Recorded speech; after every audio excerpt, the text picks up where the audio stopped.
When Ryan's when it's time to begin, it's on the Rewind Around with John Pollock and Ting, the A-Team that makes sense of these things we see in the ring every week on TV. It's Rewind Around for Monday night, download it Tuesday morning from the Post Wrestling site. It's Rewind Around for Monday night on USA Now on the John and Wai Take the Mic.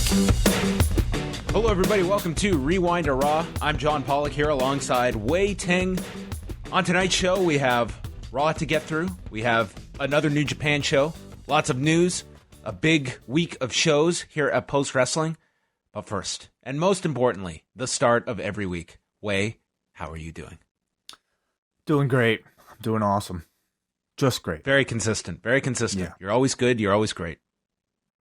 Especially today. Yeah, I'm awesome. How are you? I'm doing well. I'm doing fairly good. Okay. Cool. Yeah. It's all right. I think I hit a 7 today. Okay. 7. That's pretty good. That's good. I'll take it. What's your average? I'm a 7 guy. I mean, sometimes higher, odd time lower. I would say you're a pretty happy person overall. Yes. That's I think great. when you are very forthcoming with your level, that inherently raises your level. I kind of feel like if you're a 10 all the time, there's something wrong. You could be, yeah, it's a problem. Like, that's not a 10. That's a consistent base that you believe it's a 10, but really you're living a 6, not aware of the upper levels that you haven't even dreamed of. I feel like if you're a 10 all the time, there's some level of perhaps lying to yourself. You know, even if a day is bad. Oh, of course it was a good day. Oh, it was great. To me, I feel like it's a little dishonest, but if that's how you choose to live, then that's fine too. Exactly. Absolutely. Don't be turned off by the 6s. Yeah. The 6s make the 10s more enjoyable. I think so. Absolutely. All right. We have lots to discuss on tonight's show. Did you get up to anything wild and crazy this weekend, Mr. Ting? I don't remember. The weekend goes by very quickly, I find. Monday night, it's out of my mind. And I realize I just have a really bad memory. So especially short term. Every time you ask me what have I done this weekend, I really, I have to think back. I watched Clash of Champions. I just remember that. Yeah, that was this weekend. We watched that. Everyone knows how we felt about that show. Yep. Some people felt I was too hard on that show. I just believe that when a show is not a 10, I'm going to share that it was closer to a 4. Because then when they put out a 10, believe me, I'll say it's a 10. And we'll enjoy it that much more. But if everything's great, nothing's great. And that was not a great show. I don't think you were too hard on it, but everybody has their own opinion. Like whoever, exactly. Like the people that think you're too hard on it, I probably think that they were too easy on it. So everybody's entitled to how they feel. You say that and it sounds so rational, but I think people have a real hard time with it. Like, it's somehow my feeling of the show somehow dictates their feeling of the show. No, we just had 2 totally different experiences. If you thought you watched one of the greatest pay-per-views of all time last night, God bless you. You must have had a great time watching that. My opinion should not have any bearing on that, and you should not worry how I felt about this show. I'm just sharing what I thought about it. That's it. Well, the problem is I think people, when they listen to a show like this or another show, or they see some type of published review, they look at it as perhaps either confirmation for how they feel to make sure that their opinions are quote unquote correct, even though I don't think there's a correct opinion when it comes to, how much you enjoyed something. It's like, how much do you like the color red? Oh, it's not your favorite color? There's something wrong with you. No, it's not the case. I think oftentimes, of course, like we're about to talk about with this episode of Raw, there are some things that I think are universally bad.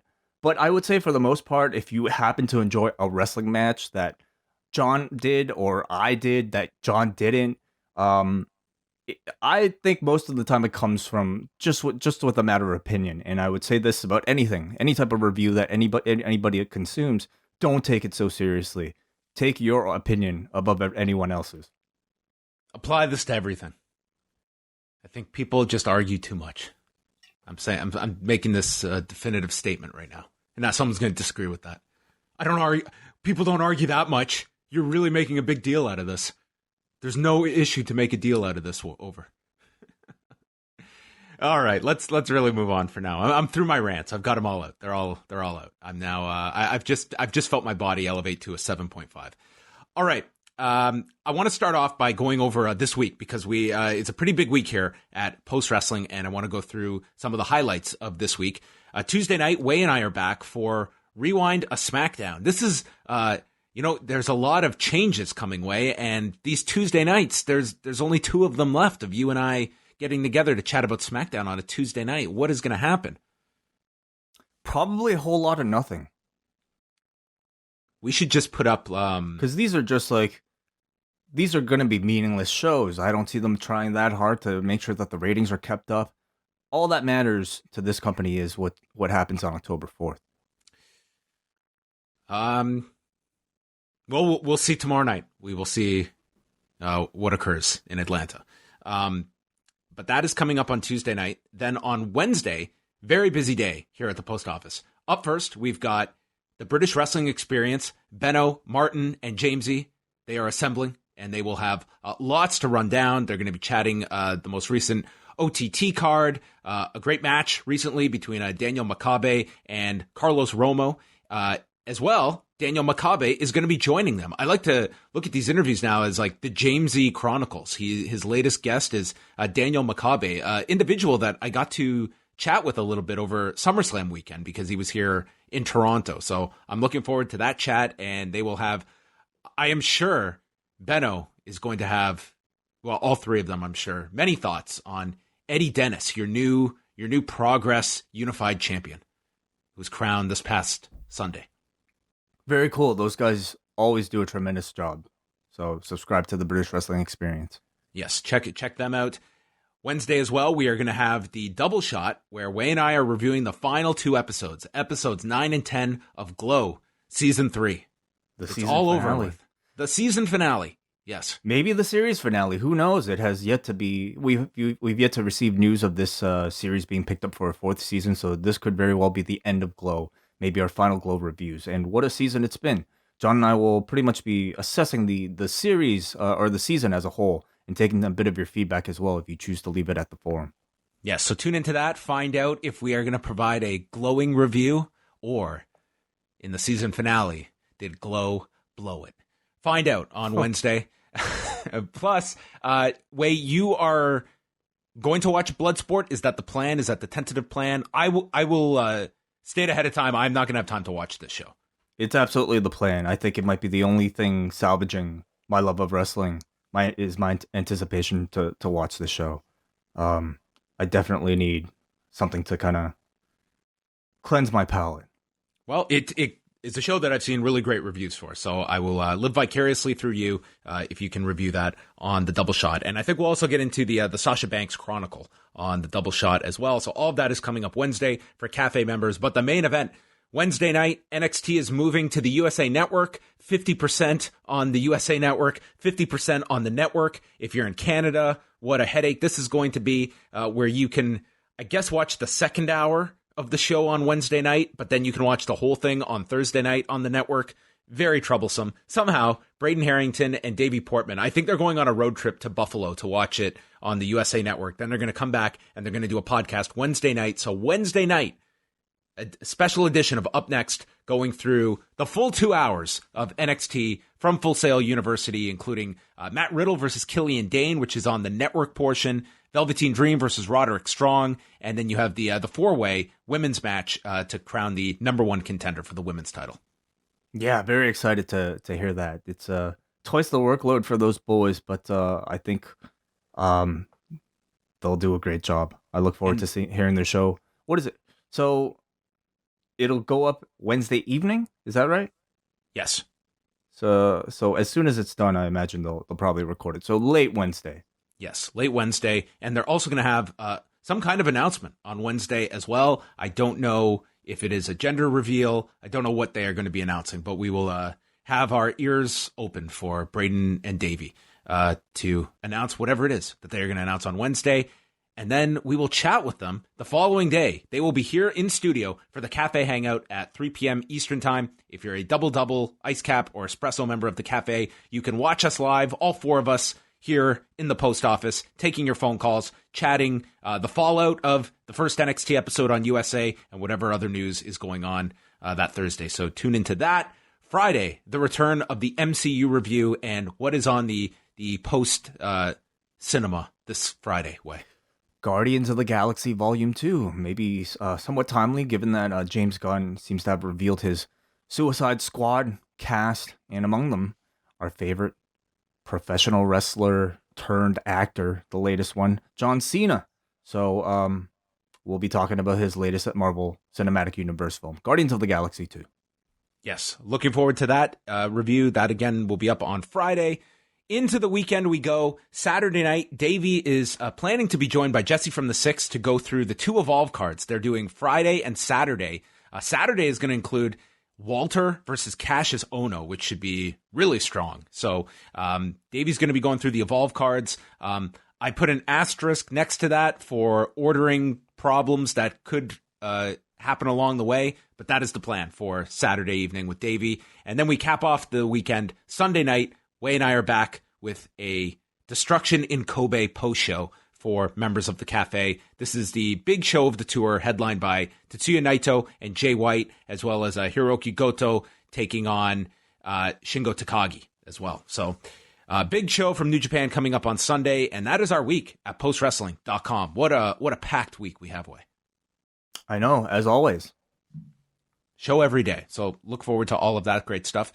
And now we can head on over to some news items. I believe the biggest thing today was that Paul Levesque did a conference call with members of the media to promote the debut on USA and covered a lot of ground in this call. There were a lot of good questions asking pretty much about the future of NXT and how 205 Live and NXT UK are going to be incorporated under the brand. And some notes here. He went over the fact that with the takeover specials, they're still in the process of finalizing their schedule, but indicated that Worlds Collide in January, that's not going to be a one-off special, and you will probably see more takeover specials be standalone events, similar to what they did this past June with the 25th show in Bridgeport, but also did say that there could be times when takeover is a part of a weekend like WrestleMania. So, it's really a bit of a challenge to kind of read between the lines with Paul Levesque, because everything is maybe this, maybe that, we could do this, and you kind of have to just get an approximation of the picture he's trying to paint, and you're trying to put a frame around it, if that makes sense. Well, my feeling is that I feel like a lot of these things that he's being asked, he might not even really know the final answers to. It could be. He is never going to show too much of his hand here, but I think also he is wise enough that on these calls, he wants to provide enough that he's going to ultimately get stories and coverage out of these. Like, there is a strategy behind these calls specific to wrestling media to get that kind of engagement and to get that kind of coverage as well, or else he wouldn't be doing these. Like, obviously, there is a need to do these for Paul Levesque every month. For sure. And we see, I think, AEW employ very much a similar tactic where, these two companies seem to embrace wrestling media and know really how to use wrestling media to get their word out. Whereas I feel like traditionally we see Vince kind of shy away and maybe have a bit more of an antagonistic relationship with media. Dude, Vince McMahon doing one of these every month with the wrestling media would be awesome. I think he'd get through one of them. And we'd get a blow up of some sort at someone asking some question. But those would be just absolute must listen to. He goes on to talk here about, first of all, what do you think about that idea? Like, let's, a lot of these are hypotheticals as we went over, but TakeOver remaining a part of WrestleMania weekend. I do feel like TakeOver is a big part of the WWE's WrestleMania weekend. I would be hesitant to take that out if the replacement is the Hall of Fame or something like that. I agree. I feel like takeovers often have become a highlight of WrestleMania weekends, including above WrestleMania. So not only is it a great time to gain exposure for your new product, those shows have typically become the biggest takeovers of the year as well. So to suddenly pluck those away, not have your own kind of, a supplementary product benefit from that giant audience that's there, and letting ROH take advantage of that any indie GCW take advantage of all that? Yep. Especially ROH. And, it's going to be really interesting to see what kind of role ROH is on WrestleMania weekend next year, and what a contrast year to year that is. Yeah. But, it's a great point. Like, you take TakeOver at a WrestleMania weekend, you are sending minimum, I believe, 5,000 people on a Saturday night to a different destination. Yeah, so I see them keeping TakeOver around, and not only that, I see them doing more programming that entire weekend. There's really, maybe they'll do a Worlds Collide and a TakeOver and something else on top of that. Like I think we've seen their strategy is to completely inundate the wrestling fans' attention span so that they don't go elsewhere. And to me, TakeOver is really kind of their biggest tool to prevent people from going elsewhere. He was asked several times about the draft. How would NXT be incorporated? And this one, he pretty much said, this is going to be a Raw and SmackDown affair. NXT is not going to be drafting people. Didn't really comment if, NXT performers could get drafted. And that's one where I don't care what the answer is today. That could always change over the next couple of weeks. And all it's going to take is a decision that we want to pluck this talent. Although I'd look at now, there better be a really strong reason to take a talent from NXT. It's great if you've got an idea we're going to take the Undisputed Era and they are going to be the new Shield and they're going to be protected and we've got long-term plans, but they can't afford to be grabbing guys that are just going to be Apollo Crews or Chad Gable because they need NXT needs to be loaded right now. Or Aleister Black, or the Authors of Pain, or EC3. I just think this year really has shown that, oh man, remember Johnny Gargano and Tommaso Ciampa were called up at one point? They really felt like they were plucking all these people out just seemingly for no reason, having zero plan for them once they got into the main roster. And that's why we're left with somebody like Aleister Black or the Authors of Pain finally right now perhaps getting a storyline. Aleister Black, I think we're still waiting. So, the draft though is a great time to put a bit of new spotlight on somebody, so I could see them maybe saving that for one particular person. But I definitely wouldn't do the multiple call-ups when they have plenty of people still from NXT who have yet to kind of get their fair shake on the main roster. What do you think happens with the Street Profits at the draft? I think they stay in NXT, despite the fact that they've been so featured on Raw. I think they become a valuable commodity to keep in NXT. At the same time, I mean, they had to run with the titles. They lost them. I mean, you've kind of done your story with them. You know what? Now that I think about it, maybe if you're going to call anybody up, maybe those guys would be it. Yeah, it just seems that if they have to make a decision on where are these guys going to be slotted, and the fact they're still being featured each week lends me to believe that perhaps they are just going to stay up here. They've dedicated, I won't say a lot of time, but there's been a lot of focus on them all summer long. Yeah. Anyway, just going through a few more points that were brought up here.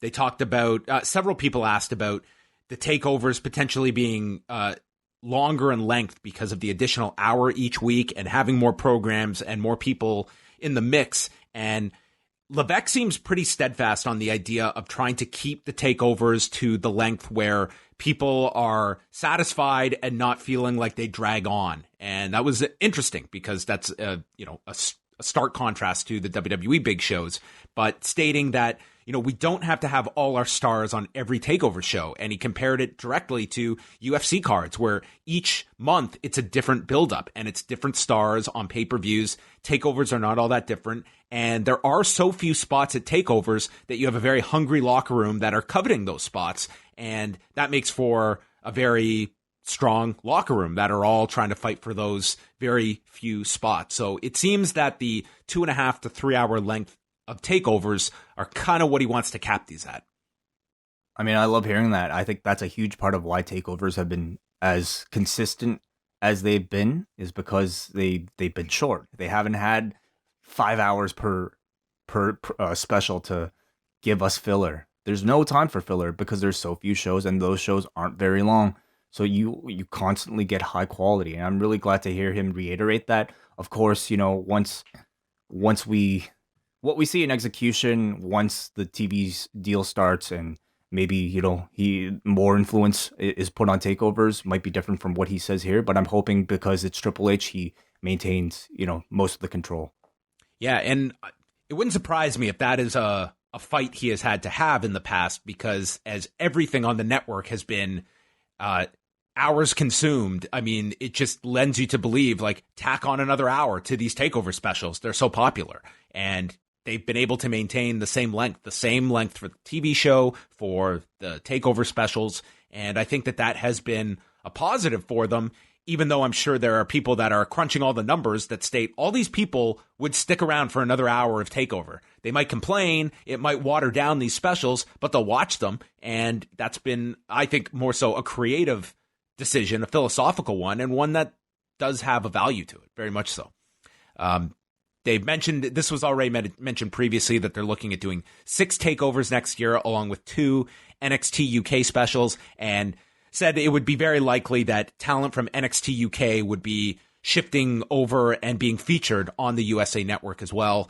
And then the topic of 205 Live was brought up, and he said that he kept saying they want to create opportunities for the cruiserweights, and threw out the idea that perhaps the cruiserweight title could be defended on future takeover specials in addition to WWE pay-per-views, which seems kind of counter to the whole thing they're trying to push, that these will be 3 distinct brands and having the cruiserweights kind of in all over the place. Like, I feel like you have to make your decision, like, where are these guys best served? And I think the cruiserweights doing their matches in Full Sail will have a much better chance of getting over than the present presentation. He didn't say one way or another if 205 Live as its own show is what the future is going to be. But again, he did the interview last week talking about the fact that, the cruiserweights could be under that NXT umbrella. And that seems to be the most logical place for these guys.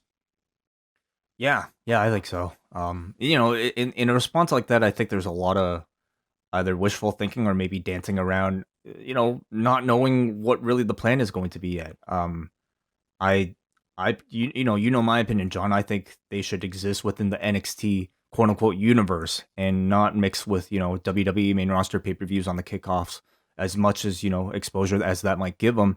The audiences just don't make those matches feel at all special. Whereas we just saw with like Drew Gulak being on an Evolve show, he felt like a superstar. So I'd love to continue to see those, but under the NXT banner. So those are the main points in the call from Paul Levesque. So it's a very big week for them, and it'll be a very heavily focused upon number on Wednesday. What is your prediction on Wednesday night? The 1 hour from 8 till 9. Higher or lower? I'm going to say 700,000 viewers. I think higher. Higher? Yeah. I think that would be viewed as a success for week 1 if it tops 700,000 viewers. Yeah, I think so. I mean, then again, there really wasn't a whole lot of promotion for it today.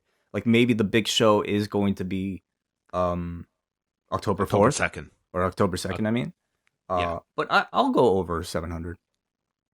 Laredo Kid, he is out of Bola. The Cubs fan actually reported this, that he's off. It's believed he's going to do this reality series that is filmed in the Dominican Republic, and it airs on TV Azteca in Mexico. So it's a pretty big deal, this reality series. And I don't know anything about this reality series. I was just kind of reading about it today, but you go and do like all these like athletic courses, and it's all like athletic based. And Dragon Lee's done it in the past. Il del Octagon has done it.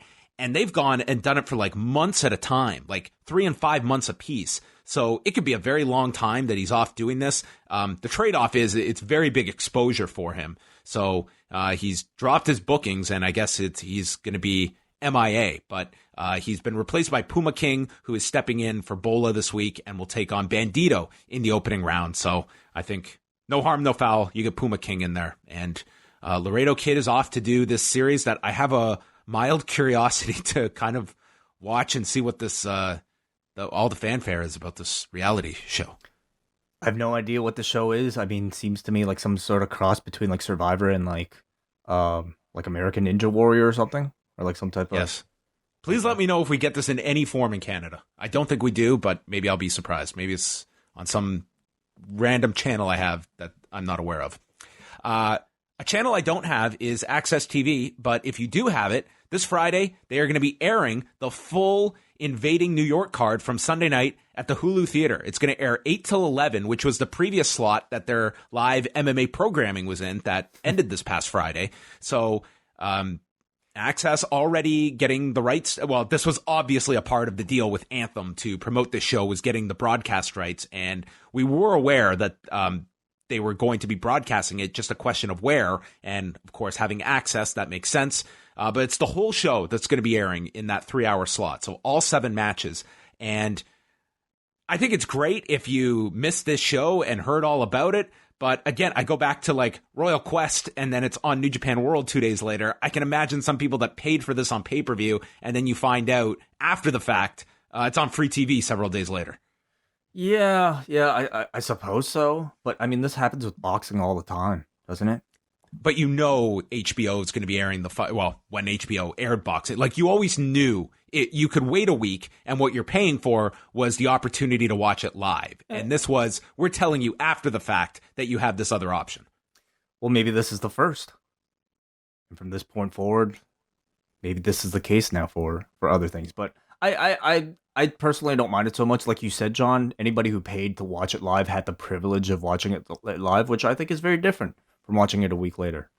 And this show, I think it was $14.99 was what it was listed on Fight, and it sounds like it was a great show. So it was, it seemed to be like I saw mostly positive feedback to it. I have not had a chance to watch the show yet with Clash of Champions, but largely positive response to it as well. AEW is going to Indianapolis, Indiana on November 20th. So now the first 10 weeks of TV all have locations that they have rolled out. Those tickets will be on sale coming up this Friday. And they have added a match to the first week on TV between Brandon Cutler and MJF. This was set up on Being the Elite and has been a match they've been pretty much promoting for, seems like months at this point, of teasing this match. For a bit, yeah. MJF, if you haven't seen this week's Being the Elite, just watch the first couple minutes. He is fantastic. And final note, I just want to make mention, a friend of the show, Damian Abraham, his show, The Wrestlers, if you're in Canada, MTV Canada has put up all 10 episodes for free on their website, and I have the link in my update from Monday. So if you want to go check that out, Wei and I did extensive reviews of every episode with Damien earlier this summer. So the series is all up there if you're in Canada or you're smarter than a computer and can figure out how to watch these.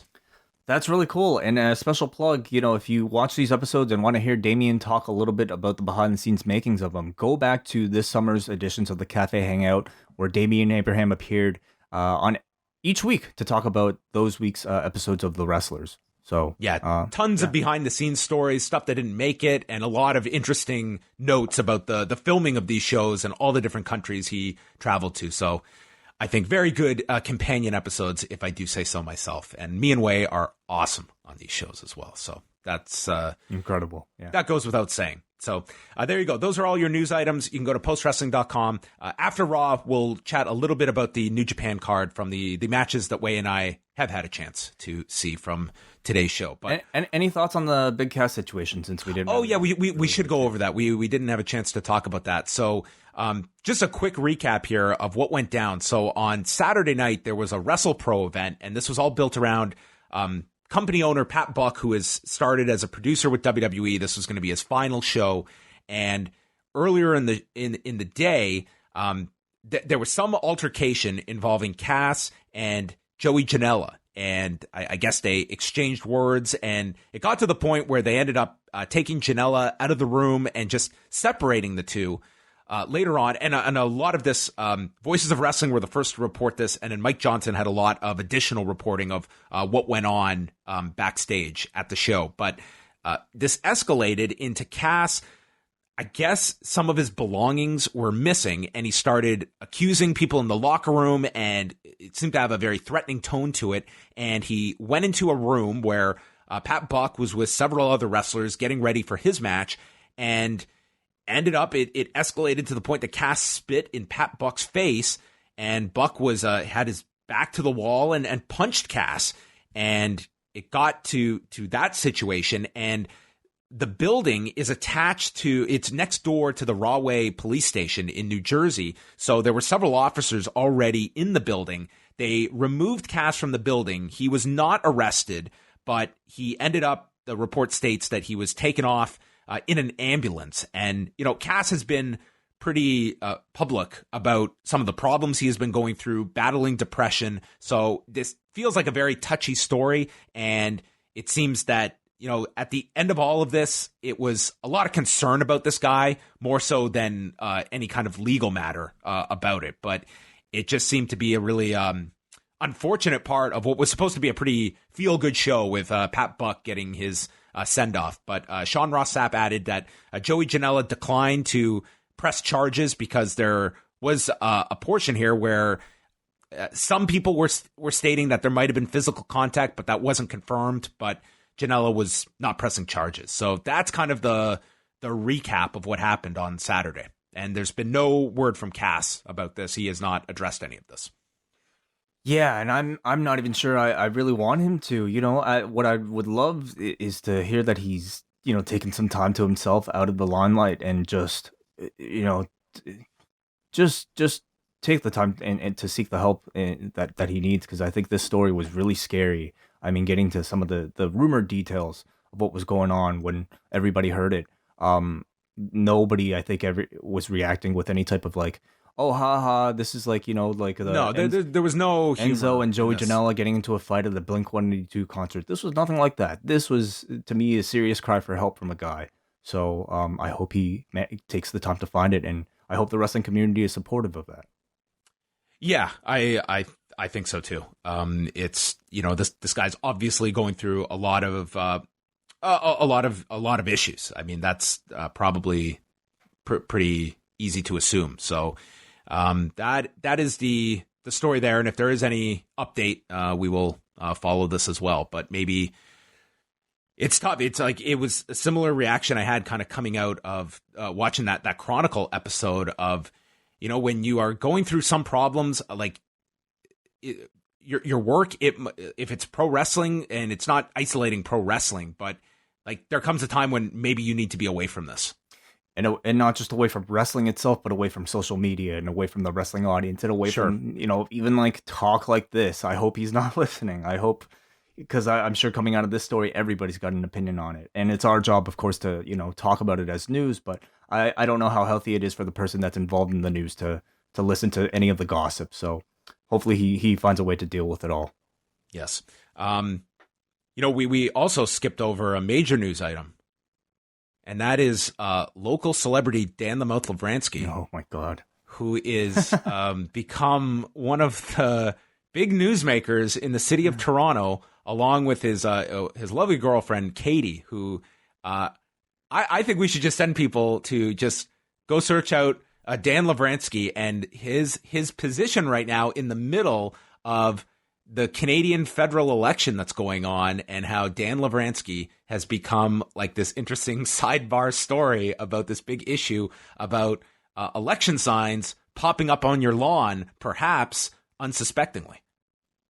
Yeah. So the story goes, Dan and his girlfriend Katie had, I guess, found a sign for the Conservative Party, because there's a federal election occurring in Canada right now. So there's a sign for the Conservative Party placed on their lawn. And I think Katie did some research and discovered that there are actually rules. Well, there are rules against taking the sign off or something like that.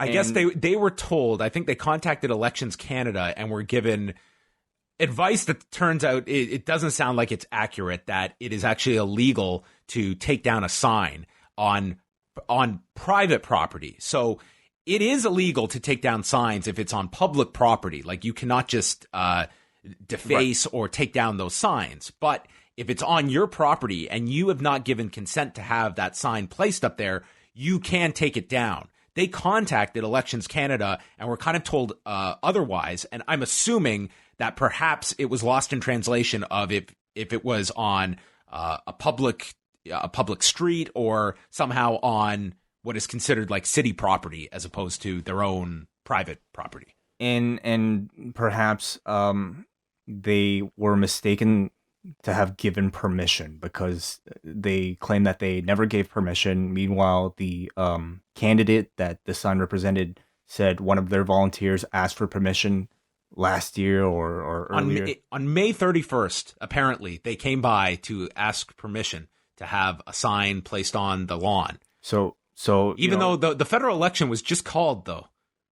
I don't know. Well, I mean, maybe just a sign overall for the Conservative Party. I don't know. But clearly, like Katie says, they never gave that permission at all. So at some point, some mistake clearly was made.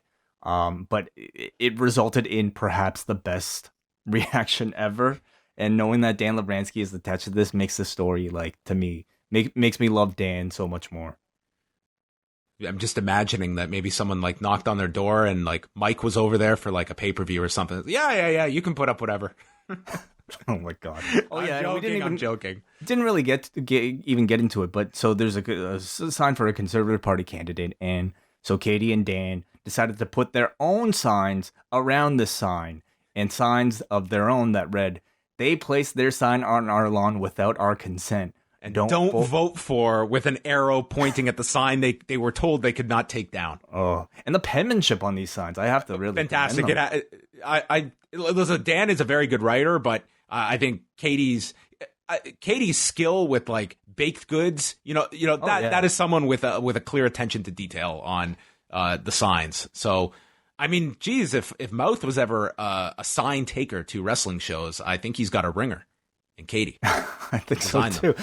Yeah, I think so too.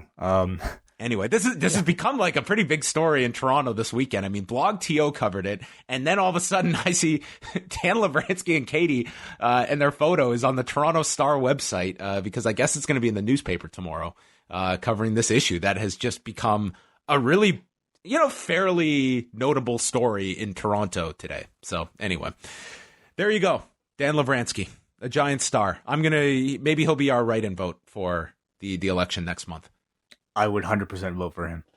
Mouth for mayor, although this is not a mayoral election. But everyone gets my drift. Maybe a political run is in Dan Levesque.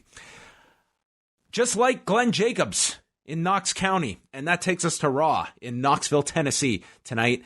Seth Rollins comes out to start the show, and he starts off by going over the win against Braun Strowman, and then was attacked by the Fiend, leading to a Yowie Wowie chant. And he wants Bray one-on-one at Hell in a Cell. And as he continues, the Firefly Funhouse interrupts him. Bray calls Rollins a sick dude, and Ramblin' Rabbit pleads for Seth to run. You don't know what you're doing. And Bray says that the Fiend never forgets, and he might have more to say tonight. And he stares until he laughs and says, "See you in hell." Yeah, didn't they cut between him and the Fiend? Yes, during the stare. Yep, they cut. Or wait, no. Actually, this was them just cutting between him and Rollins. Right, I think for this one. Yes. Okay. So the segment ended, and then as they're teeing up the show, the graphics are upside down, and these were obviously done on purpose. And Bray's music playing underneath this was supposed to be the tip-off. And if you were not convinced by that, Renee calling attention to them was certainly the exclamation point on this. But I think it was just something to, Bray has kind of put Bray's influence on this. I think that, and I think they also know that anytime they make a fuck up, it gets the people's attention on Twitter. And we've seen them do intentional fuck ups in the past with like the dude running in doing the Batista pose. You remember that backstage? Oh, that's right. That's when they were doing stuff to try and emphasize that the show is live and mistakes can happen. So, maybe another attempt at that. But I'll say it worked. I think it generated quite a bit of interest and probably caught a lot of people off guard. This was cool. Like, we got to see again how the Firefly Funhouse segments work in a live setting with this time an opposing person on the other end talking. And to me, to my knowledge, this was the first time we saw a Firefly Funhouse mid promo and seeing Bray interact with his cast of characters with somebody inside the ring. And it was relatively simple, and I thought it really worked. So I thought everything they did with the Fiend on this show was strong. Like, this was a lot of him on this show per the usual standards. And I thought they did a really good job with him. Yeah, and with him being in the main event in 3 weeks, I think they're going to have to do a whole lot more. And it's been great. It's been unpredictable. They're being creative and trying brand new things they haven't tried before. Very effective, I thought. Yeah. Charlie interviewed Braun Strowman. Charlie didn't think he would be here tonight, and he said he's off to destroy people. There was going to be a tag champion summit in the ring with Robert Roode, Dolph Ziggler, and The Revival, all with their titles. Roode starts running down everyone that doubted them, including Michael Cole. And then Braun runs out, attacks everyone, running shoulder tackles, and everyone's dead except for Roode, who escapes. And because had he been hit with a shoulder tackle, he would not have been able to recover to come back for the main event later, I guess. Well, Dolph did, though. He couldn't wrestle, though, way. So I guess he could walk. Why else would you not take out Roode here? Like he was saved. Yeah, no, I know that's the reason, but anyway. Meanwhile, the Revival died. Yeah, they were suffering the same fate as that referee from yesterday. They officially became the SmackDown Tag Champions in this segment. You know, like you and I were wondering yesterday, they wouldn't possibly have Bobby Roode all of a sudden lose to Seth Rollins for no reason. Not only did they end up doing that, they destroyed the other tag team champions as well. So if you're a tag this could have so easily been done with just like Roode and Ziggler, or just the Revival as well. I mean, I would argue you shouldn't be doing this at all with any of your tag team champions. I mean, this totally gave me, WCW, like Kevin Nash destroying all the cruiserweight types of vibes. And certainly, when you look at the value of these tag team championships, I really don't think that comparison is very far off, because these titles mean nothing and the champions mean nothing. Not disagreeing with you. Alexa Bliss and Nikki Cross were drinking coffee backstage. I'm curious if it would be decaf or not. Did you notice when we were out tonight, Way, I got a decaf? I noticed, yeah, and they said that they don't serve decaf other than unless it's espresso. And he gave me, like, there was a modicum of attitude in his response. I was like, okay, I'll get that. And then it came to like, I didn't sense it. I did. Maybe you're just sensitive. I'm a little sensitive to it, but then the lady rang me up and said it was $2.30 or something, and I gave her a 20, and she like gave me a look like, really? It's like, it's a 20. I'm not giving you a 50.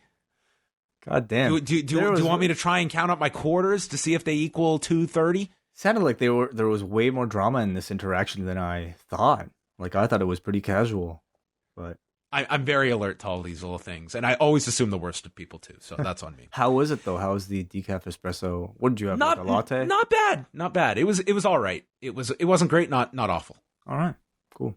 Yeah. They're sipping their coffee. They bring up. Remember when Sasha trashed these titles? Oh yeah. They say Bayley's pathetic, and they're going to show them how true champions treat these titles tonight. Yeah, we'll see. Doing clean losses. The OC took on Cedric Alexander out for his revenge, and the Viking Raiders. So we had multiple former New Japan champions in this match. That is right. Not Cedric Alexander, but everybody else. No, everyone else. Yeah. Alexander's in control of AJ. Eric scoop slams Ivar on top of Anderson. They asked Renee what is unique about Eric, and Renee said, well, Eric is the powerhouse. Is he, though? That's what I was asking. I'm like, Ivar looks like a strong individual. In fact, if I had to pick one over the other, I don't know if I'm not looking at Ivar to carry a bus. Well, here's the thing, because like Ivar is the bigger one, but he's also like the guy with the agile, like quick spots. He's the guy doing the cartwheels. He's the guy doing all that stuff. So is that what she means? He's a mobile home. So what is Eric then? He is, I guess he's the station wagon in park or something. I don't know. No, I don't know. That's not a compliment at all. Well, you're saying one's like agile and speedy. I mean, that means the other isn't. Yeah, I'm saying this is a really great tag team. Really I don't know if we really differentiated the two. That's all I'm saying. I'm still, this many months in, I'm still needing a refresher of which one's Eric and which one's Ivar. They are still Hanson and Rowe to me. I've got to get over that. I'm trying to.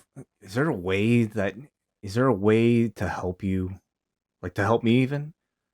Maybe like,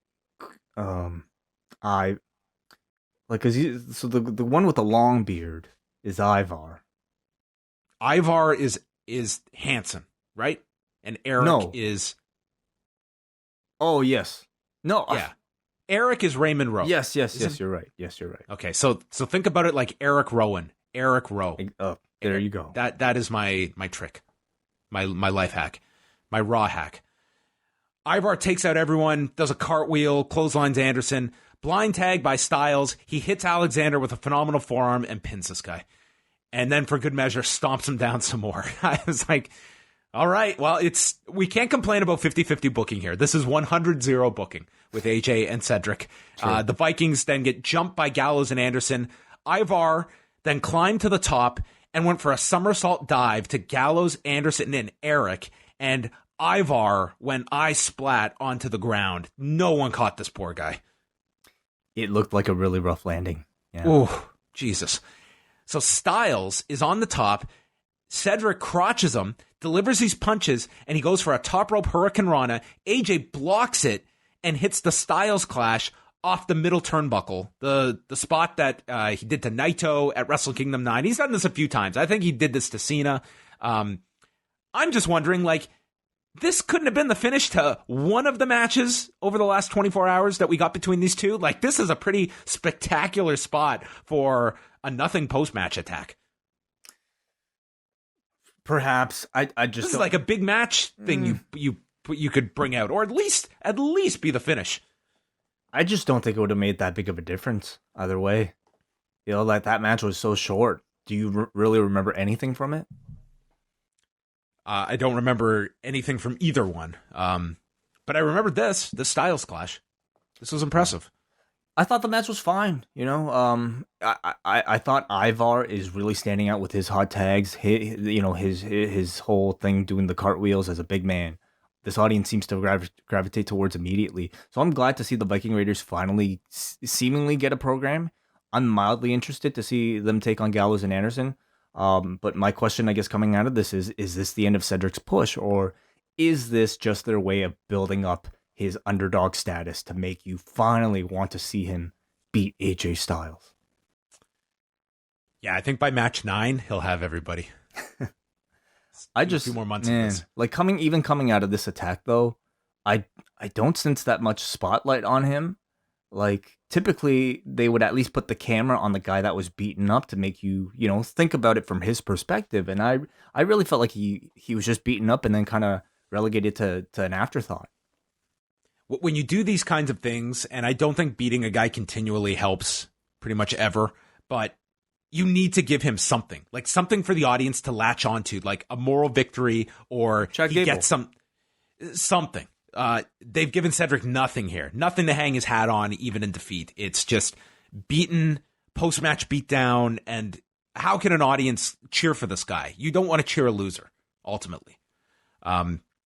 R-Truth and Carmella are on a tour of the University of Tennessee at the Women's College Basketball Hall of Fame. R-Truth is worried about the giant ball dropping on them when Mayor Glenn Jacobs walks in, and R-Truth says he looks familiar. Don't I know you? At one point of the names he listed, he thought he was Larry Bird, and Kane wants to take them on a tour of the city. R-Truth thinks he's the president, and Carmella is very suspicious about this. Mm-hmm. Yeah. What could this lead to? We will find out. King of the Ring finals, Baron Corbin, Chad Gable. Very significant pre-match detail.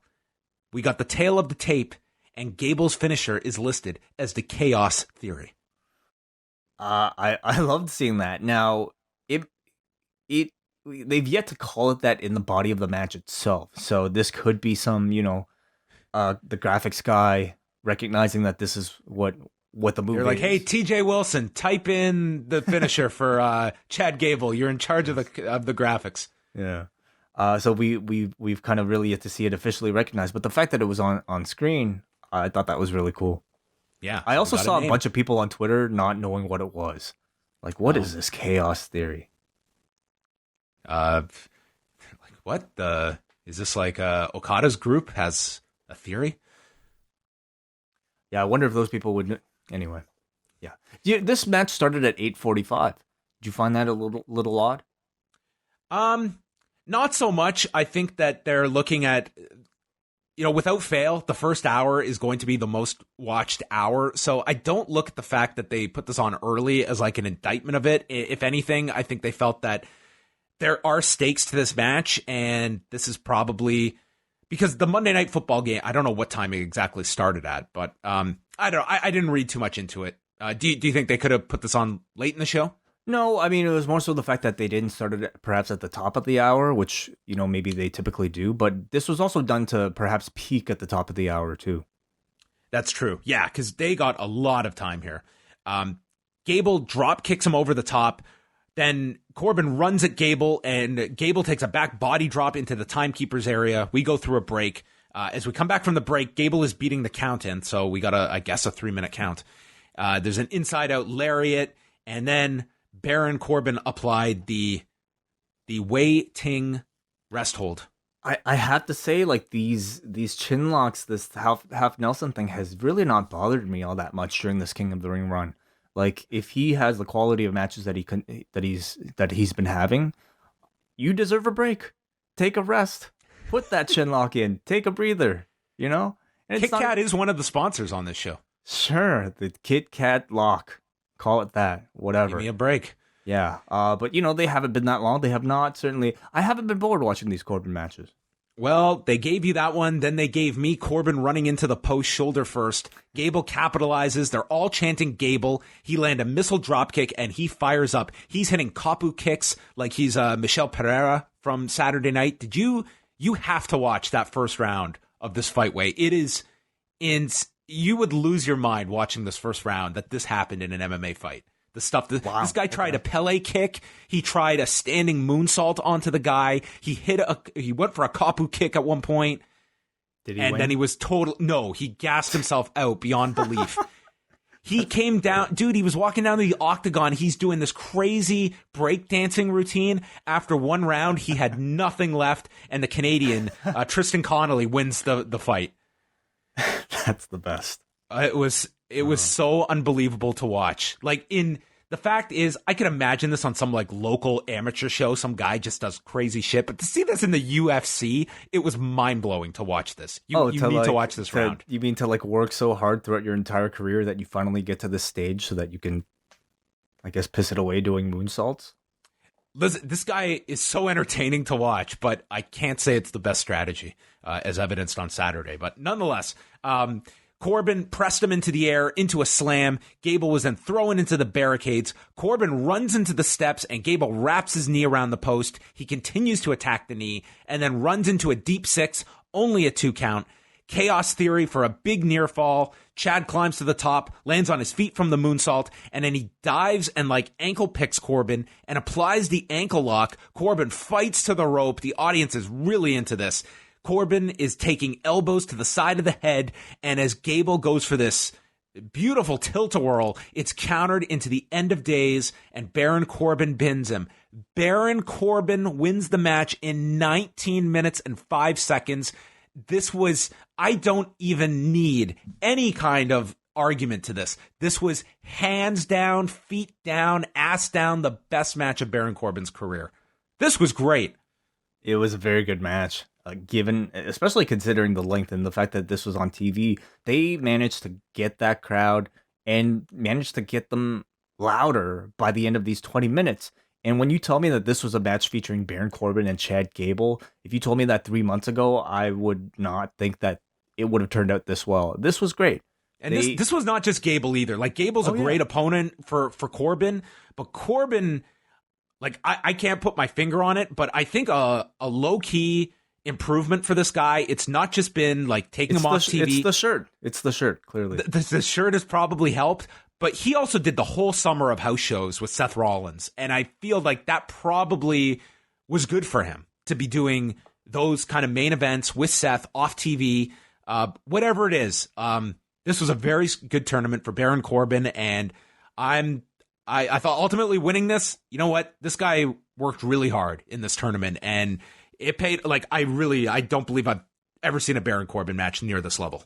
He absolutely wouldn't be my first option given the participants to win the King of the Ring, but by the time that he's won it right now, I'm certainly not upset. He's really taken this opportunity to rebrand himself.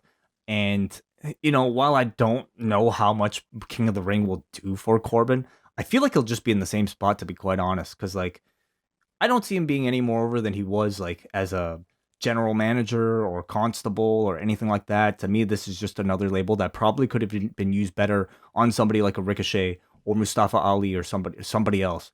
But now that he's won it, I'm really not all that upset because he's done great in this tournament. Chad Gable, yeah, go ahead. No, go ahead. Your point about Gable. Well, I was just talking about, I think Chad Gable, they managed to have him look really good as the underdog who put in a valiant effort towards, trying to win the King of the Ring, but failing at the end. He got a great reaction from this audience, which again, I wouldn't have expected 3 months ago. He plays just an excellent underdog. But the problem is WWE has a bunch of excellent underdogs already. We're talking about Cedric Alexander on this very show, Mustafa Ali. It's a story that they know how to do. It's a story that works, but we certainly know that there's a ceiling to this. And what's Gable's ceiling? Where does he go after this? Yeah, Chad Gable's follow-up I'm not as high on. We'll see. The draft, typically, they have their chosen few when they do these drafts of new guys they're going to get behind. Personally, I would love to see Corbin go to NXT and work with all the cruiserweights. I only want to see this guy work with smaller guys. 205 Live is, I think, what you're looking for. Do I want? Sure. Do you be the big bad heel on 205 Live? I listen. I think Corbin's been good. I don't think he's been so good that people are willing to want to, have him move over to NXT and main event those shows. I don't know. I'm not saying main event. I'm just saying you can put him in with top level workers, and I think you can have perfectly acceptable matches. And because listen, you throw this guy in there with certain guys, I think the bloom will be off this rose that has grown over the past 3 to 4 weeks. Perhaps, absolutely, yeah. But what do you think his next program is, King Corbin? Yeah, it's a great question. I don't know if you can milk Chad Gable for another match out of this. I don't know, but you would think that they're going to shoot some angle on Tuesday because they're going to do the coronation ceremony, and I would think someone interrupts them. Yeah, maybe somebody returning. Is Balor back soon? I don't think it'll be Balor. I'm trying to think. They've had a lot of people just return. Aleister Black? You could do something with Aleister Black, that maybe. That would kill him. You can't have Black lose, right? Anyway. No, I would be protecting Black at all cost right now. The Street Profits are backstage for the gender reveal party for Maria Kanellis that they are hosting. And, we have talked about a lot of roles that different guys have to play. There is the class lines up at the top of the ramp. There is having to wear the shirt promoting the next pay-per-view. There are being one of the 24/7 guys. And then there is being the background players for the gender reveal party. And I'm scanning and I'm seeing the usual suspects. We've got Mike Kanellis there, obviously. Hawkins, Ryder, Titus O'Neil, Sarah Schreiber, Kayla Braxton, Sarah Logan, Heath Slater, and, Ricochet. Yeah. And obviously there was a reason Ricochet was there. But when Mike Kanellis enters, Maria enters and announces it's a boy, and all of them had to react like this was the biggest news ever. And Ricochet's reaction I was just fixated on Ricochet's reaction to this. It was something else. And she tells Mike that the father of the baby is Ricochet. And Ricochet immediately says, "She's lying. She is lying." And Mike slaps him and tells him, "Meet me in the ring." And they storm off. And then Angelo Dawkins says, "I was worried she was going to say I was the father." And they joke about a baby on a pole match. And then one of them says, "What about a Maria on a pole match?" And Montez Ford says, "That's how we got here in the first place." So I just had to take my headphones off because I didn't want to relive this segment with you repeating it to me because it was tough enough watching it the first time. we just came off of a great match between Baron Corbin and Chad Gable, and all of a sudden this show just took a nosedive. What the fuck was this?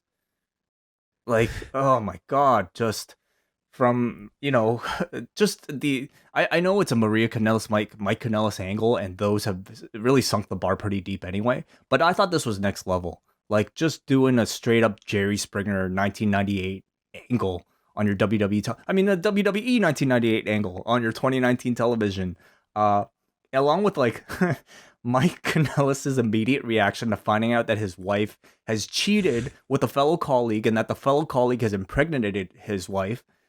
Meet me in the ring. Something I'm sure any father, any husband in that situation would probably say. And then the tasteless joke about Maria being on a pole. It was just this show just we hadn't even reached our depth yet. Yes, for all the our young female fans out there that live vicariously through our superstars, from the baby faces too. Just the very lame joke that you could certainly be offended by. It's just lame. Mike Kanellis, yes, challenges. I was like, why don't we do a game of like pickup basketball? Sure. Might have been more entertaining. Ricochet doesn't want to fight. He looks like a total idiot here. He's pleading his case. Kanellis slaps him, drops him with a right hand. Ricochet hits a springboard clothesline in the recoil and wins in 1:06 so that Renee can say that Mike got his ass whipped by his own baby's daddy. And then Cole says, what are they going to name the child? Rico? Ricochet? Trevor? Yep. He would be Trevor Boy, I guess. Trevor Baby. What? His name's Trevor Man. So it would be Trevor Child. Let's move on as quickly as we can. This was awful. Like, worst segment of the year material. Firefly Funhouse is back. He's got photos of Kurt Angle, Finn Balor, Jerry Lawler, Mick Foley, and that last segment that have all died a death, and X's through their eyes, and he has to find more friends because something is missing, and he leaves. After the break, Mike is still reeling from the loss of his wife and the match. Maria comes out and says she lied so that she could motivate him. Ricochet is not the father, but she thought if she humiliated him, he would be man enough to defend her unborn child's honor. And maybe she will now reveal the father. And as she goes to reveal the father, Rusev comes out with his new companion, his mustache. And his bare chest. And this dude looked like he just locked himself into a gym for several months and came out of it. This guy looked just shredded. Yeah, I mean, working and really tanned. Yep, working really hard. And I'm sure incredibly happy that this ended up being the payoff for all those months of hard work. Yeah, Rusev, you're going to come out and it's going to be as a one-line joke about your sleeping with Maria and impregnated her. So he is, as far as we know right now, he is the father? He was never said he's not the father. Right. They never cleared that up. Maria, like, once Rusev came out, like, Maria was like smiling and almost like, like pointing at him as if to say this is who she meant to say all along. Yes. Yeah.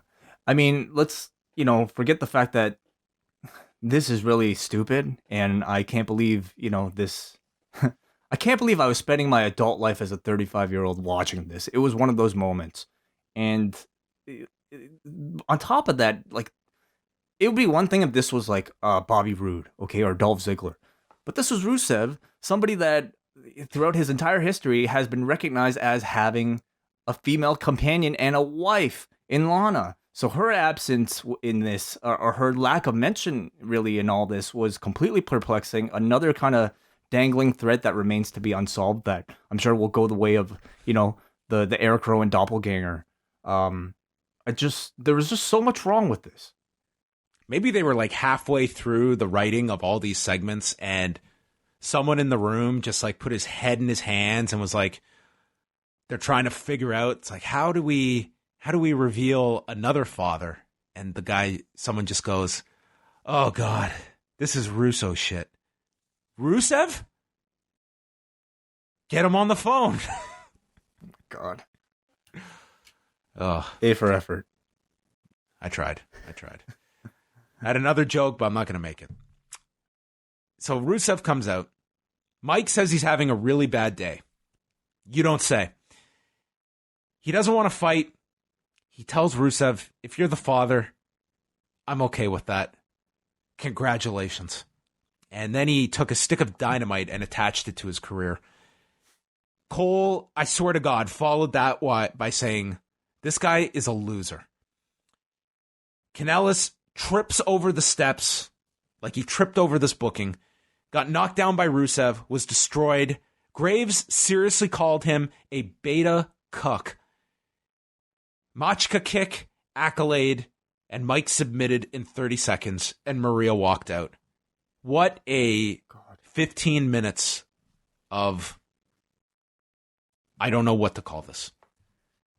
Oh, great family-friendly theater, of course. Emmy Award nominated theater drama. It was spectacular. This match died in front of this crowd, and I'll say, I feel like the rest of this show died as a result of probably this angle. To me, I pinpoint this moment as when, man, like Knoxville was just did not come back. Nobody wants to see, like, Vince McMahon's weird fantasies played out on live television. It just it turned me off from the rest of this show. It might have even turned me off from life. We followed that with Kane and R-Truth at Nissan Stadium, and they brought out Officer Burns to introduce himself to R-Truth, but he's actually a referee. And Truth tries to leave, runs into the goalpost, and Kane pins him and starts chanting, I still got it, as he exits the stadium with the title. Yeah. They promoted the coronation of Baron Corbin on SmackDown tomorrow night. You have descended into like a 4, haven't you? Like, that segment really took life out of you, didn't it? Honestly, like, I like the Kane thing you knew was coming, but you can't possibly expect me to give a shit about anything else on this show after a segment like that. Rey Mysterio and Cesaro, these two paid the ultimate price because this crowd couldn't care at all about this. Cesaro says that he should have listened to his son, and if Dominic shows up, he'll beat the hell out of him. So Rey attacked him on the floor, caught Rey with an uppercut when the bell rings, and then a running powerbomb gets countered, sends Cesaro into the corner. Rey gets hit with an uppercut from the floor, hits a 619 to the back. They went through the commercial. Rey hit a tornado DDT to the floor, a crucifix slam, then a twisting DDT off the middle rope. A lot of cool offense from Rey, but they were really struggling with the crowd. 619 gets caught, and he knees him in the ribs off of the shoulders, and then a head scissors sets him up, hits the 619 to Cesaro. Top rope senton gets caught, but Rey then hits a code red and pins Cesaro in 11 minutes and 26 seconds. I thought these two, it was like an entertaining match, but I think they really struggled at this point in the show, and the crowd just didn't really give a lot of energy to this. The crowd was dead. So dead, and I was dead, and I blame the poor setup for this match, really the lack of setup for this match, and just the terrible shit this poor crowd was presented with prior to this. This, to me, could have been a pay-per-view level match. This could have been a WrestleMania level match with these two. Instead, I just felt like it was something that we were all waiting to just end, because I was waiting for the entire show to end by this point. What was up with, like, Cesaro's tights and his gear? He came out in, like, these... He had, like, running shoes on, but, like, these dress pants. So, like, I don't know what's up, because, like, when they started the match, Cesaro acted all surprised, like, oh, we're having a match now? I only meant to, like, come out to talk to him. And so, I suppose... So why was Rey out here? Great question. I don't know. Because he was all confused because he got knocked down before the bell rung, And then the referee was asking him if he's okay. And yeah, he had to play dumb, like, oh, I'm in a match now. But they did not make this clear at all, like he was interrupting Ray, nor was Ray teasing like he had some promo to cut or a speech. He was just out there, and it felt like for a match. So it just felt weird, like Cesaro was in these dress pants. I don't know if he lost his gear at the in a flight or something, and only was like wearing this tracksuit on the plane, perhaps, and thus had to wrestle in it. Who knows? And maybe this was their cover up, but it was not really explained all that well. Nor do I really feel like they needed to even explain it all that well. It was just really odd. They had another Firefly spot. Now he hung a picture of Seth Rollins. They plugged the draft, and Michael Cole confirmed no more wild card rule. It's done. Is that any different from what we have today? Like how many SmackDown dudes were on this? Oh, Bailey. I can't tell you who's on Raw and who's on SmackDown. Who cares? Whatever. Yeah, I'm not going to go through them, but I think they're still very liberal with them. But I seriously can't tell you who's on what show. Then we went to another room, and there seated were Akam and Razor. Yeah, they rented Mr. Black's room. Yes, and apparently they rented some suits as well. They were subtitled. They've had no match since WrestleMania, so even they have put out the last Saudi Arabia show from their memory. They earn money by fighting. They couldn't make a living in MMA because no one wanted to fight them. And now it's the same in WWE. Every tag team in WWE is soft. None of you are hard enough. And they are the future of the tag division. And it's written in pain. And I really like the use of the subtitles here. And worked really well for these guys who, God knows, they needed something because they had just been on Forgotten Island. Yeah, they're speaking for themselves now. I think you and I always, try to... I was so confused where I had to read the words. Oh my God. They don't speak English. They do speak English, but I mean, was this so hard? Was this so hard that we did a segment with subtitles? No, it was not so hard. I think we're also probably really easily impressed, by sheer fact that they decided to use subtitles when this was, I think, a good segment simply because we got to hear them speak in a different language. Now, I'll tell you, perhaps my confusion was the fact that they seemed to be talking in tandem and talking about one thing, finishing each other's sentences. But I was later informed that they are speaking two completely different languages. Sometimes people accuse you and I of doing that, where we're on different pages. So I guess they're very well versed in each other's languages, or they're really well rehearsed, I guess. They know how to finish each other's sentences. They're authors. Bilingual authors. Clear. Yes. Trilingual. I like this a lot. I also, on Sunday night, after Clash of Champions, watched one of my favorite promos of the year from Minoru Suzuki as he's setting up this eventual match with Jushin Liger. And I could not help but imagine this guy 3 months into WWE, and everyone would be saying, he didn't get over. He's not really that charismatic. I mean, I look at Shinsuke Nakamura, and yeah, you can probably pin a lot on him, but I think they have really allowed the language barrier to be way more of a hindrance than it needed to be, and where this guy is. And then I just started envisioning Minoru Suzuki in WWE, and what would we be saying about him 2 years into that run? I don't even want to give any thought to that. That's like a nightmare. Yeah. Sami Zayn would be out there. Minoru Suzuki's the father, and then he slaps Mike Kanellis back. Imagine Minoru Suzuki going for the 24/7 championship. Oh, Jesus Christ. Alexa Bliss and Nikki Cross versus Bayley and Sasha Banks. I'm sorry, I can't. I just can't let my mind go into these different directions. Renee reminds us, they set this up by saying it's a non-title match, but if Bayley and Sasha win, they could be in line for these tag titles. So Renee speaking for everybody at home, including me, reminds us, remember when Sasha didn't care about these titles? And Michael Cole just said, well, she's hungry for them now. All right. Lots changed in 3 weeks.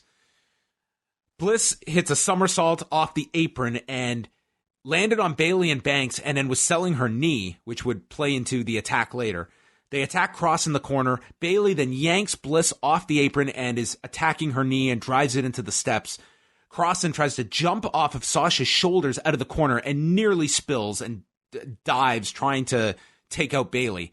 Then Sasha gets trapped in the ring skirt, and it seemed like she had a hell of a time trying to get out of here. There was a high cross to Bayley for a 2 count. Very rough-looking tornado DDT by Nikki Cross. It just seemed like she was kind of all over the place here.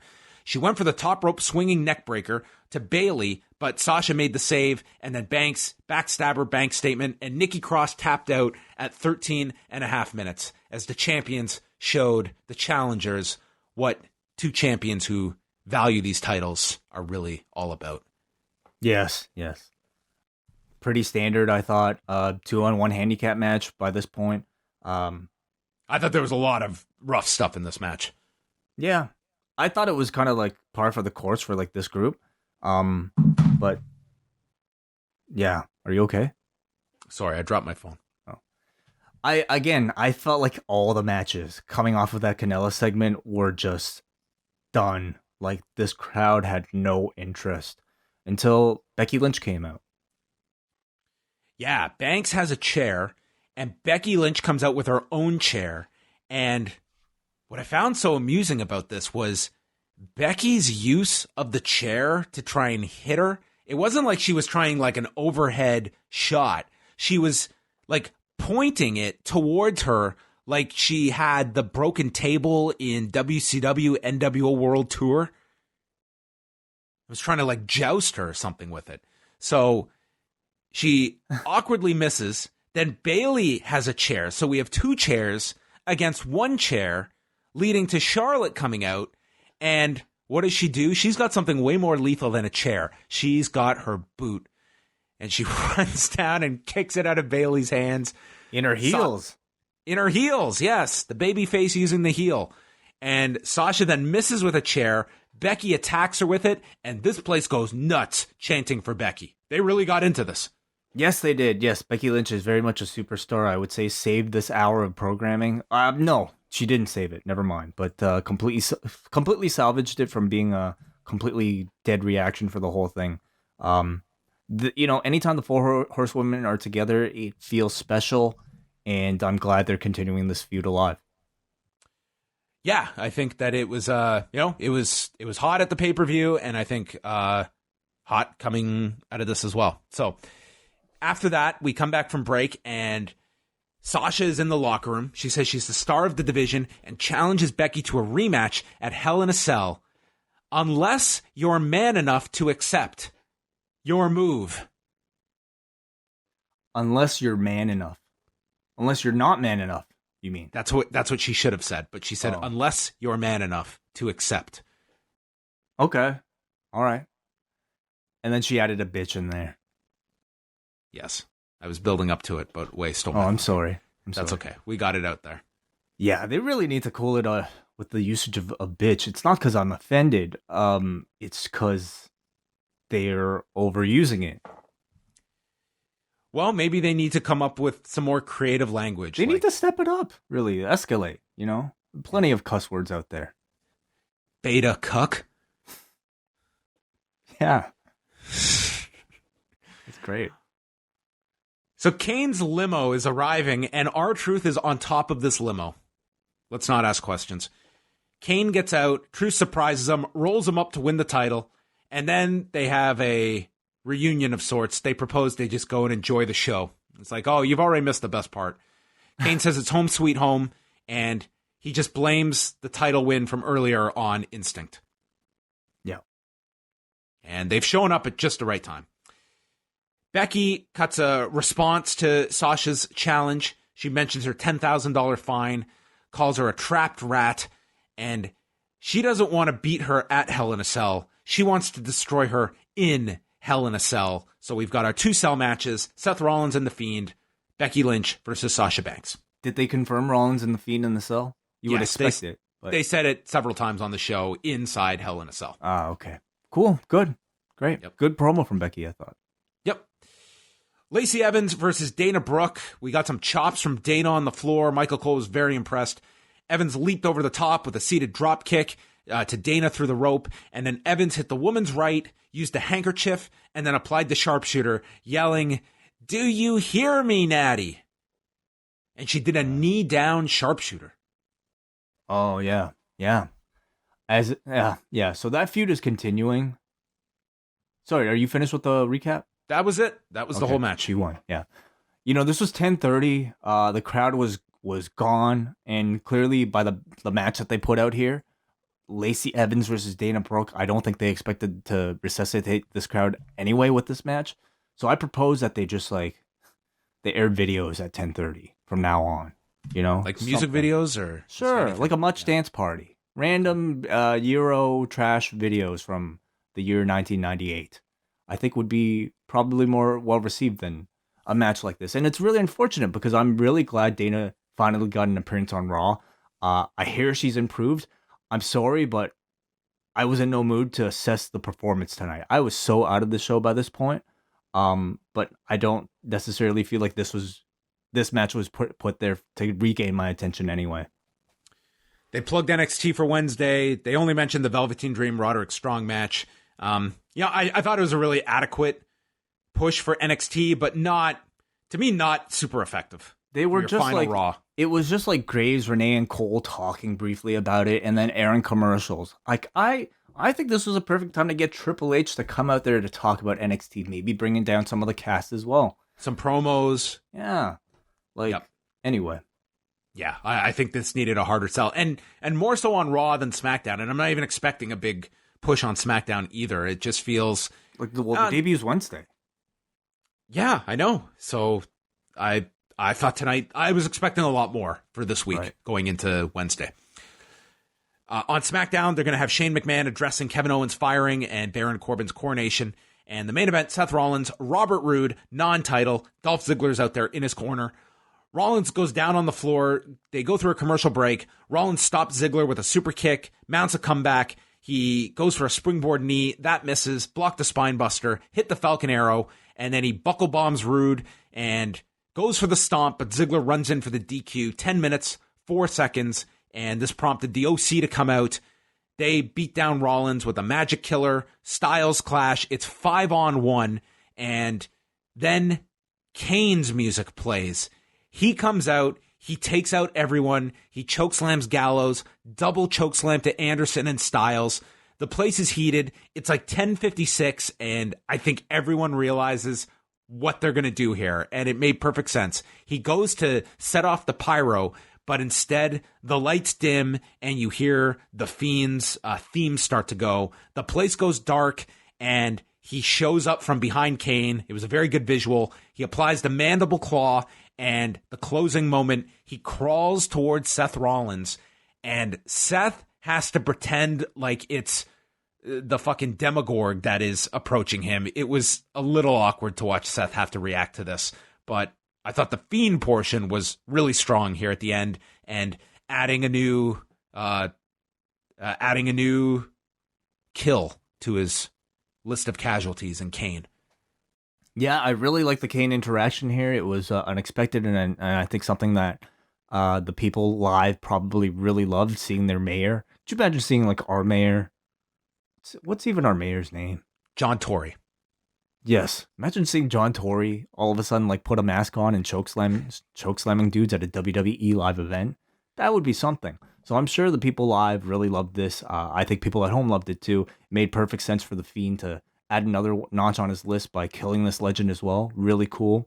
And I think Seth, the only thing I feel like I was missing was like some type of culmination here at the end, because they, what is it? Bray Wyatt led you to believe that he was going to attack Seth, and we really just kind of saw their attempt at a cliffhanger by seeing, Seth cower at Bray's kind of stare, and then nothing after that. Well, I think it's kind of done like he had just taken the Magic Killer and the Styles Clash, so he's reeling from that. So you could argue the guy was kind of selling. because had he not been attacked and he's just cowering, I think I would have been way more negative on this. But he did look very goofy in this, kind of like having to be all creeped out by the Fiend. But why didn't the Fiend pick him up and stick his fingers down his throat? Like he would. You just got that the night before. I didn't think you needed to necessarily be physical here. We did get the physical angle just the night before, so I didn't mind that aspect of it. But yeah, you did kind of leave Seth hanging there. Yeah, okay. So I can see that.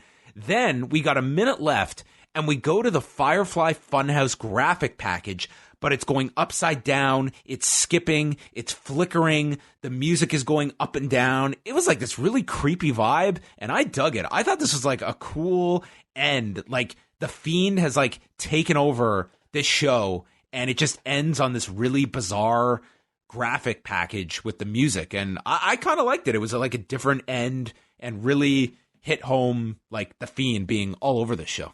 This like graphic lasted so long that I think it might have like attempted to put the entire Raw audience into like a collective like surreal trance, and I loved it. I thought it was something that was very different for a Raw, that, you know, a Raw on a show where we see them.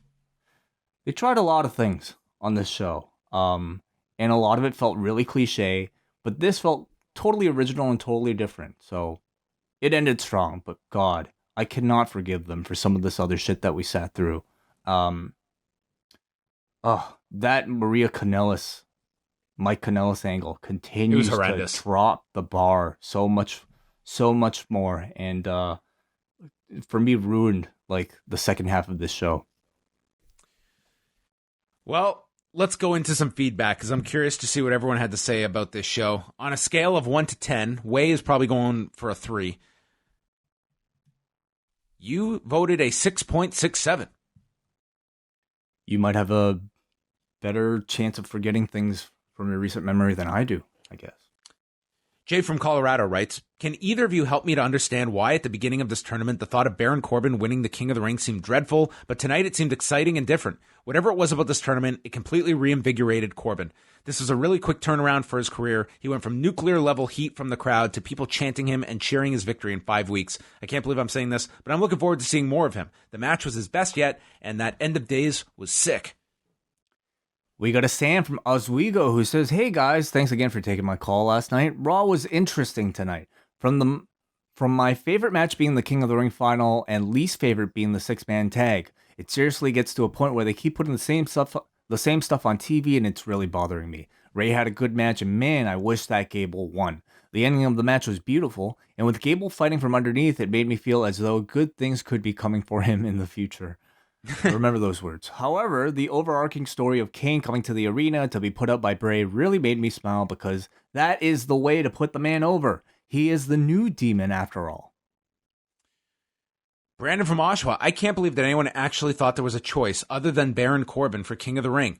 WWE hasn't used this tournament as a serious tool to build someone in years, and that meant Corbin was perfect for this role. Are we supposed to believe that the Fiend caused everything to go upside down at the beginning? What is the point of that? I guess Ricochet is just one of the geeks now. I thought Michael Cole was hilarious in Rico's match. He goes on to say that the ending really made me miss the days of big stables. I don't want Roode and Ziggler in the OC, but Balor and 1 or 2 more guys would be awesome.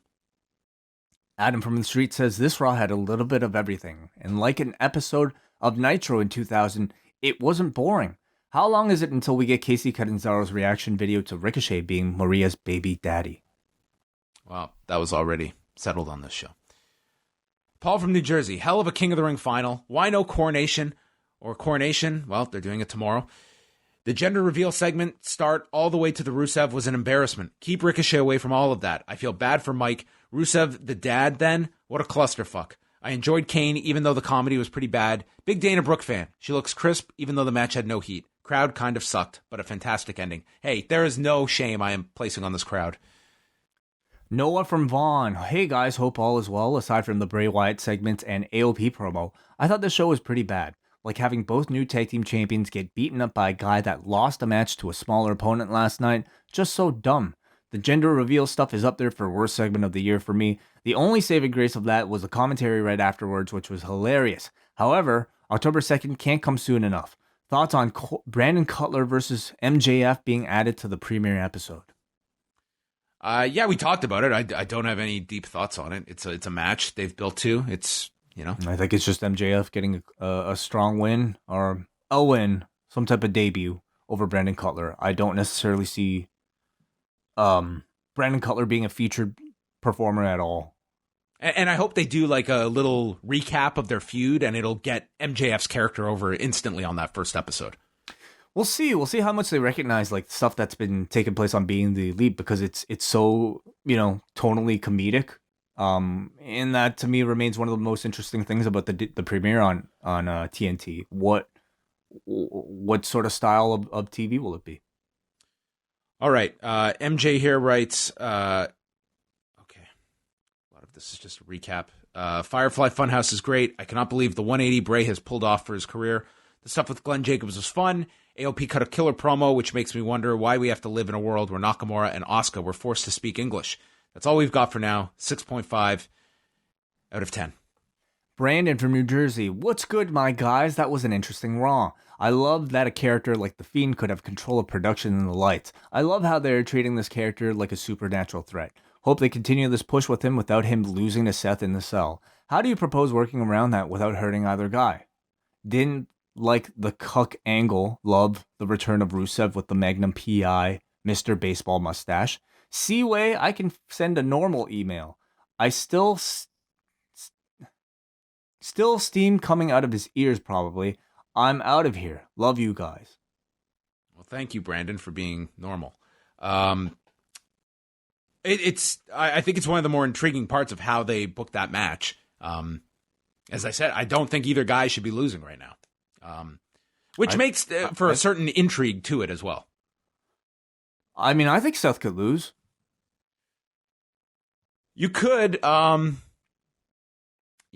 I don't know. I don't think The Fiend really needs the title. I think that you're going a little too far with it, that it's so over right now without the title. I don't think it really needs that, but... Or maybe some type of non-finish. Well, that's what I'm thinking. And maybe that's when Balor shows up. Or, yeah, I mean, there could be one of many options.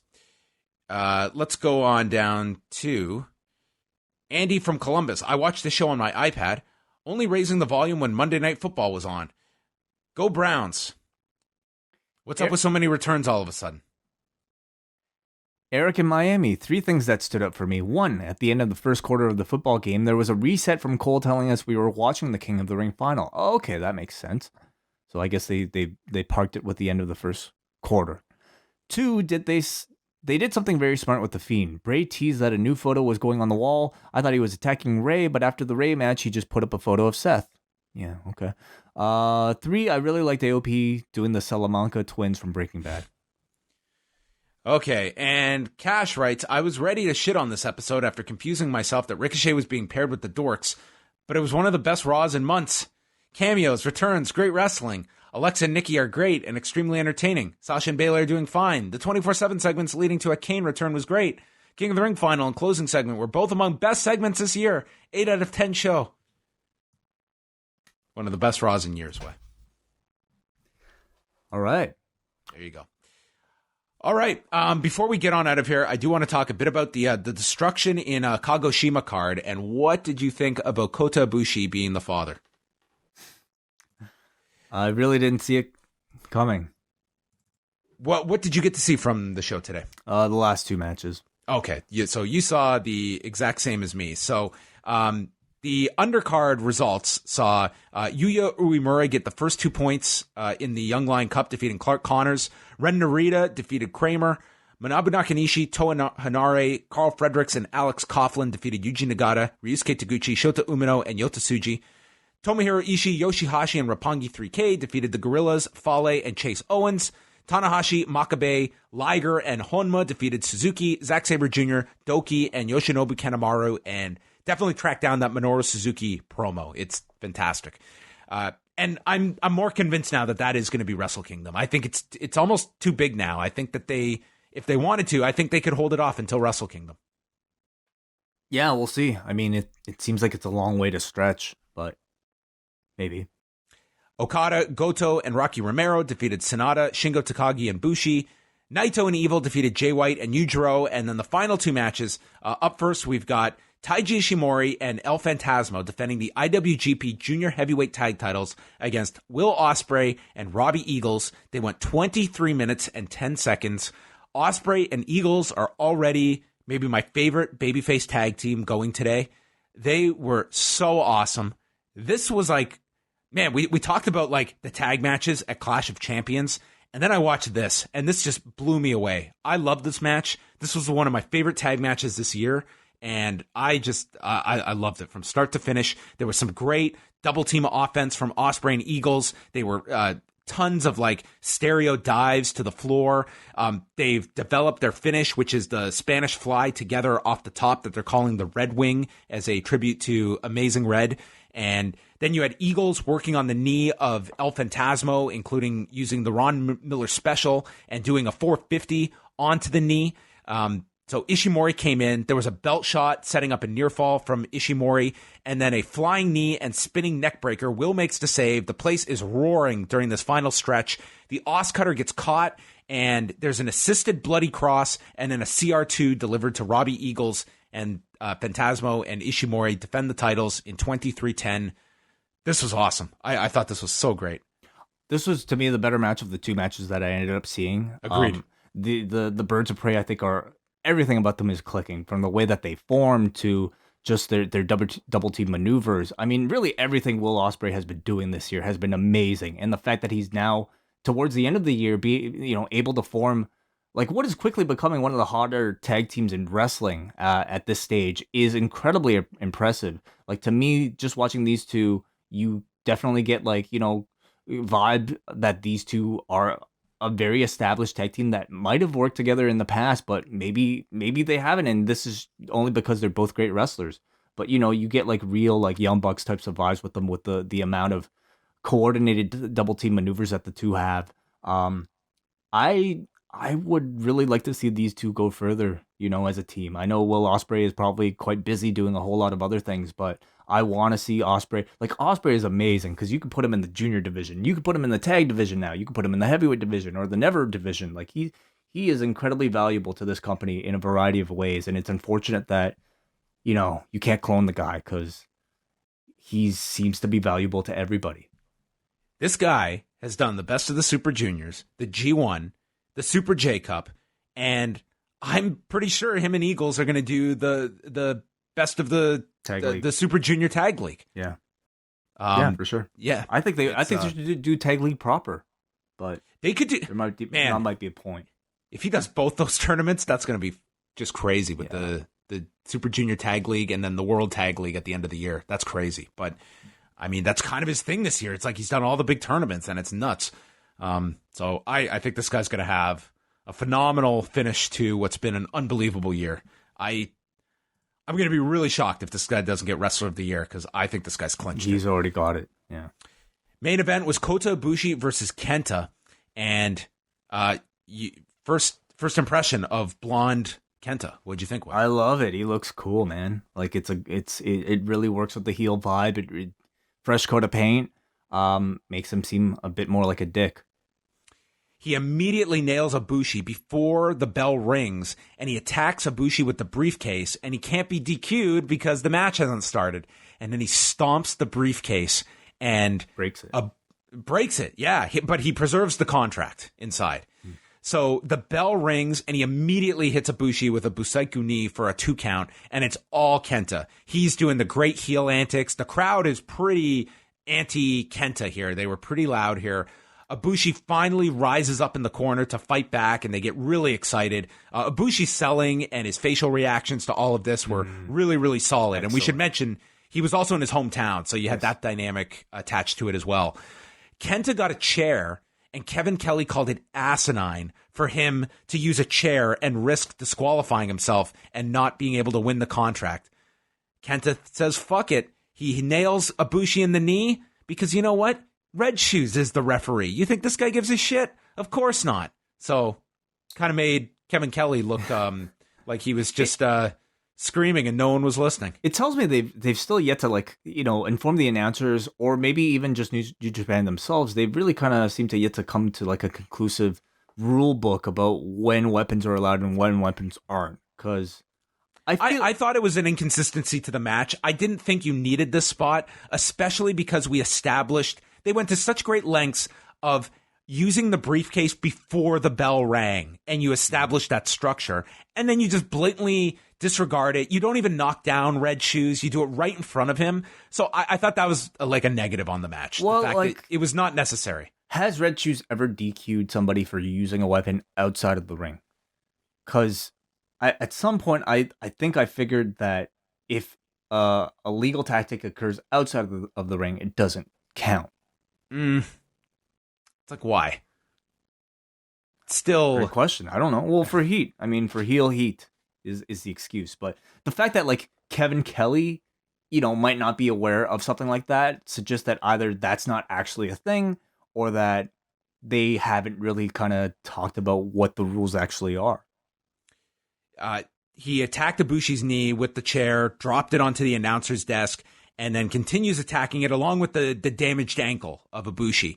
He hit the Shibata drop kick in the corner. There's a figure 4 applied. He escapes, and he comes back with a big lariat. There's a Bomaye, but Kenta holds down Red Shoes during the setup for this, so he doesn't get hit with it. God runs in. They get stopped by Ibushi. He hits the Bomaye, but this time Red Shoes is pulled down to the floor. Still okay. Everything's all right.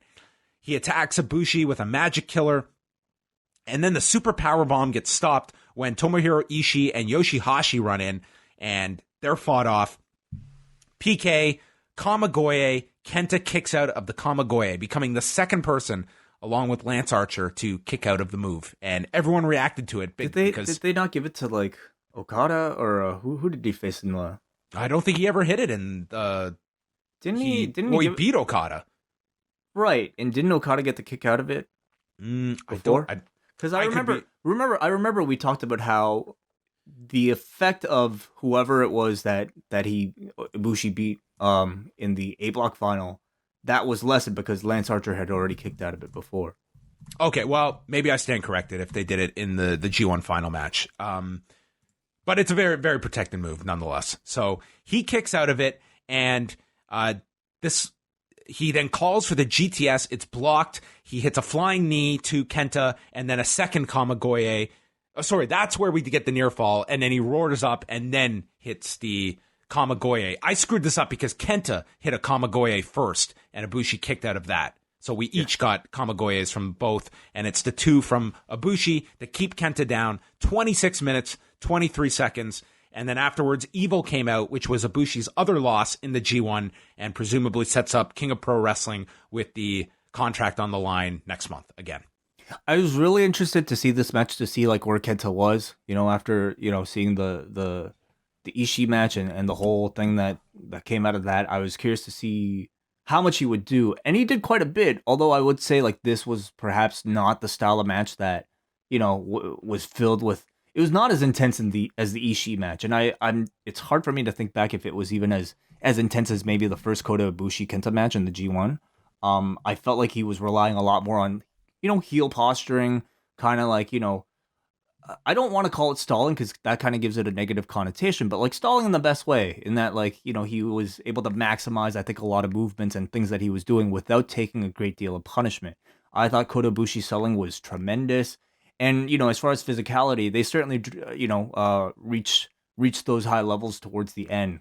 I thought it was a very satisfying match. Not as good as the tag team match, but still very good as a main event. No, I enjoyed the main event. Maybe as much as the Dallas match, but definitely the tag match was, to me, easily. That was the best match I saw all weekend. Both matches very good, though.